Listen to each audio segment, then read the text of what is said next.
ព្រឹកម្សិលមិញកាន់តែងើបពីគេងមកម៉ែប្រាប់ថាវត្តនៅនឹងភូមិនឹងគេមានរៀបចំកម្មវិធីហែនេះ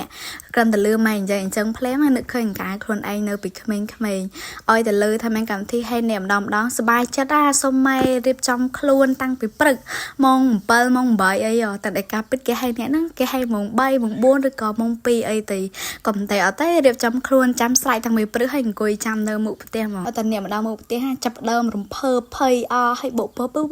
ហើយម៉ែតែងតែប្រាប់ថាកូនរមុខអ្នកទៅបានបនច្រើនអីចឹងទៅហើយខ្ញុំពីក្មេង